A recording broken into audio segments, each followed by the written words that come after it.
ಗುರುಗಳಿಗೆ ಪ್ರಣಾಮಗಳು. ಸಂಜೆಯಿಂದ ಸ್ತ್ರೀ ವಿಚಾರವಾಗಿ ಮಾತುಗಳು ತುಂಬಾ ನಡೆದಿವೆ, ಮತ್ತೆ ಸಾಕಷ್ಟು ಸಂಭಾಷಣೆ ನಡೆದಿದೆ.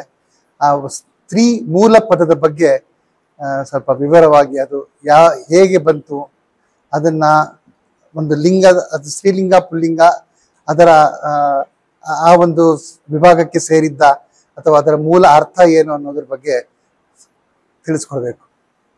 ಸಿದ್ಧರಾಜ ವಿಶುದ್ಧವಾಣಿ ವಿಶಿಷ್ಟ ವಿಷ್ಣು ವಿಶೇಷ ಶಂಕರ ವಾಯು ಜಲ ಗಗನ ಅನಲ ಅಣು ಓಂಕಾರ ಬ್ರಹ್ಮಾಂಡ ಆದಿ ಮಧ್ಯ ಅಂತದ ವ್ಯಾಪ್ತಕ್ಕೆ ಸಚ್ಚಿತ್ ಆನಂದ ಆತ್ಮಜ್ಞಾನಕ್ಕೆ ಗೂಗು ನೂರರ ಶುದ್ಧ ಚೈತನ್ಯಕ್ಕೆ ನಮೋ ನಮಃ. ಸನ್ಮಾನ್ಯ ವೆಂಕಟೇಶ್ ಬಾಬು, ನಮಸ್ಕಾರ.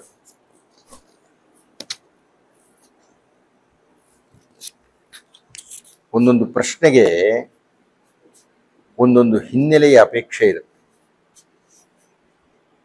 ಸ್ತ್ರೀ, ಪುರುಷ, ವಸ್ತು ಇಂತಹವುಗಳನ್ನು ಲಿಂಗದ ದೃಷ್ಟಿಯಿಂದ ನೋಡುವುದು ಬೇರೆ. ಸ್ತ್ರೀ ಪುರುಷ ಅನ್ನತಕ್ಕಂಥದ್ದನ್ನ ತಾತ್ವಿಕ ದೃಷ್ಟಿಯಿಂದ ನೋಡೋದು ಬೇರೆ. ತಾತ್ವಿಕ ದೃಷ್ಟಿಯಿಂದ ಏನು ಅಂದ್ರೆ, ವಾಸ್ತವವಾಗಿ ಪುರುಷ ಅಂದ್ರೆ ಏನು ಅಂದ್ರೆ ಪುರ ಅಂತ. ದ್ವಿಪದೇ ಚತುಷ್ಪದೇ, 2 ಕಾಲಿನ ಪುರಗಳು, 4 ಕಾಲಿನ ಪುರಗಳು ಅಂತ ಹೇಳ್ತಾರೆ. ಪುರ ಅಂದ್ರೆ ಒಂದು ಊರು ಅನ್ನೋ ಹಾಗೆ, ಒಂದು ದೇಹ ಅಂತಕ್ಕಂಥದ್ದು ದೇಗುಲ, ದೇಹ ಅಂತಕ್ಕಂಥದ್ದು ಗಾಡಿ, ದೇಹ ಅಂತಕ್ಕಂಥದ್ದು ಬಂಡಿ, ಈ ರೀತಿ ಎಲ್ಲ ವರ್ಣನೆಗಳು ಮಾಡಿದ್ದಾರೆ. ಪುರಕ್ಕೆ ಈಶ, ಅವನು ಪುರುಷ ಅಂತ. ಪುರಕ್ಕೆ ಈಶ. ಈ ಪುರುಷ ಅಂದ್ರೆ ವ್ಯಾಕರಣದಲ್ಲಿ ಪುಲ್ಲಿಂಗ. ಪುರುಷ ಅಂದ್ರೆ ಸ್ತ್ರೀನೂ ಆಗ್ಬೋದು, ಪುರುಷನೂ ಆಗ್ಬೋದು. ಪುರುಷ ಅಂದ್ರೆ ಆ ಪುರಕ್ಕೆ ಈಶ, ಆತ್ಮಕ್ಕೆ ಸಂಬಂಧಪಟ್ಟಿರ್ತಕ್ಕಂಥ ವಿಷಯ. ಹಾಗೆ ಸ್ತ್ರೀ ಅನ್ನೋದನ್ನ ತಾತ್ವಿಕವಾಗಿ ಏನು? ವಾಸ್ತವವಾಗಿ ಸ್ತ್ರೀ ಅನ್ನತಕ್ಕಂಥದ್ದು ಗುಣಕ್ಕೆ ಸಂಬಂಧಪಟ್ಟ ವಿಷಯ. ಮಹಾಕೋಪಿಷ್ಠ, ಅವನಲ್ಲಿ ರಾಜಸ ಗುಣ ಇದೆ.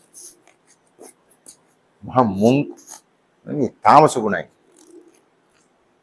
ಮಹಾ ಸಮಾಧಾನ ಚಿತ್ತನಾಗಿರ್ತಾನೆ, ಅವನಲ್ಲಿ ಸಾತ್ವಿಕ ಗುಣ ಇದೆ ಅಂತ 3 ಗುಣಗಳನ್ನು ಕುರಿತು ಭಗವದ್ಗೀತೆಯಲ್ಲಿ ಚರ್ಚೆ ಮಾಡ್ತಾರೆ. ಗುಣತ್ರಯ ವಿಭಾಗ ಯೋಗ ಅಂತ.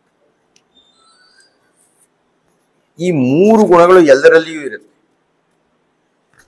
ಸಾತ್ವಿಕ, ತಾಮಸ ಹಾಗೂ ರಾಜಸ 3 ಗುಣಗಳು ಪ್ರತಿಯೊಬ್ಬರಲ್ಲಿಯೂ ಇರುತ್ತೆ. ಆದರೆ ಸಾಮಾನ್ಯವಾಗಿ ಸತ್ವಗುಣ ಸ್ತ್ರೀಯರಲ್ಲಿ ಜಾಸ್ತಿ ಇರುತ್ತೆ.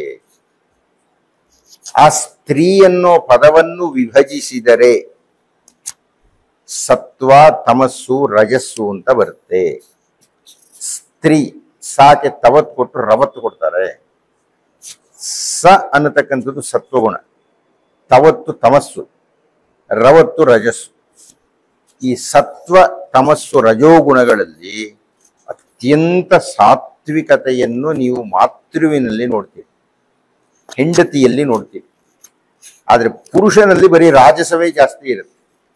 ಆದ್ದರಿಂದ ಸ್ತ್ರೀ ಅನ್ನತಕ್ಕಂಥದ್ದು ಪದವನ್ನ ಯಾಕೆ ನಮ್ಮವರು ನಾಣ್ಯ ಮಾಡಿದರು ಅಂದ್ರೆ, ಸಾತ್ವಿಕ ಗುಣ ಅನ್ನತಕ್ಕಂಥದ್ದು ಆಕೆಯಲ್ಲಿ ಜಾಸ್ತಿ ಇದೆ ಅನ್ನೋ ಕಾರಣ. ನಮಸ್ಕಾರ ಗುರುಗಳ ನಮಸ್ಕಾರ. ನನ್ನ ಹೆಸರು ಶ್ರೀಕಾಂತ್ ಅಂತ. ನಾನು ಮೂಲತಃ ಬೆಂಗಳೂರಿನ ನಿವಾಸಿ. ಕನ್ನಡ ಕೃತಿಗಳು ಹಾಗೂ ಕನ್ನಡ ಇತಿಹಾಸದ ಕೃತಿಗಳು ಇವೆರಡರನ್ನು ಪ್ರಾರಂಭಿಸಲಿಕ್ಕೆ ಒಂದು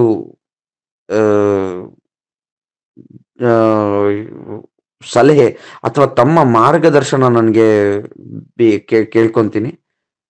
ಧನ್ಯವಾದಗಳು.